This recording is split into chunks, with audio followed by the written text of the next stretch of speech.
सबसे पहले तो देश को संविधान दिवस की बहुत बहुत बधाई और बहुत बहुत शुभकामनाएं।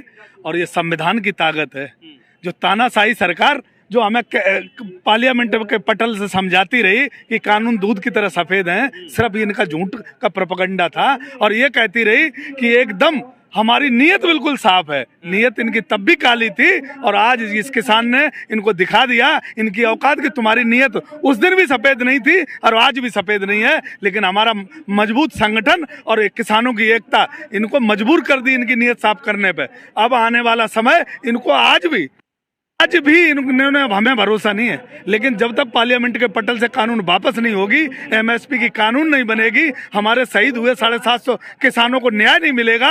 और जो 52,000 55,000 केस मुकदमे जो लगे हैं, क्या दिया इन्होंने, वो वापस लेने पड़ेंगे। और जब पंजाब से लेकर के और दिल्ली के बॉर्डर तक जब हम आए, तो इन्होंने हमारे लिए जो खड्डे खोदे वो हमारी नस्लें याद रखेंगी। जो हमें ये दे रहे थे ना धोखे, वो हम नस्लें याद रखेंगी किसानों की। क्योंकि इन्होंने दिया क्या, सिर्फ देश को बांटने की कोशिश की, देश को धोखा दिया, देश को अत्याचार और अन्याय दिया, बेटियों को बलात्कार दिए। वो कौन थी बेटियां, वो किसान थी। इतिहास निकालो, जो जब देश में कहीं आपदा में कोई लड़ाई लड़नी पड़ी, वो किसने लड़ी, ये किसान के बच्चों ने लड़ी। इन ठंडी कोठियों में और वीआईपी चमचमाती कोठियों वाले ये सिर्फ देश के साथ व्यापार करते हैं। और मोदी जी ने ये कहा था कि मैं बहुत बड़ा व्यापारी हूँ। मोदी जी, तुम व्यापारी हो तो हम भी असली किसान हैं, तुम्हारी औकात तुम्हें दिखा देंगे।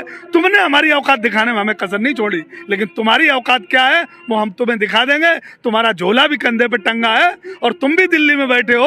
अगर गुजरात न भेज दिया इस किसान के साथ ऐसे ही अन्याय और अत्याचार करते रहे, तो किसान की औलाद हम किसान भी नहीं है। क्योंकि किसान के बहुत दर्द है।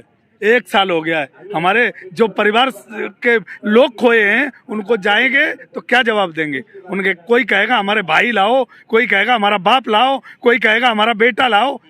ये मोदी जी की देन है। और इस प्रधानमंत्री ने एक ट्वीट नहीं किया। हमें भरोसा था कि कानून भी वापस होगी, एमएसपी की कानून भी लगेगी, हमारे केस भी वापस होंगे। लेकिन इन दिल्ली में बैठने वाले लोगों को भरोसा नहीं था, क्योंकि इन्होंने सरकार के साथ दलाली करनी थी, सरकार पे कब्जा करना था और संविधान पे कब्जा करना था, अपना संविधान लागू करना था।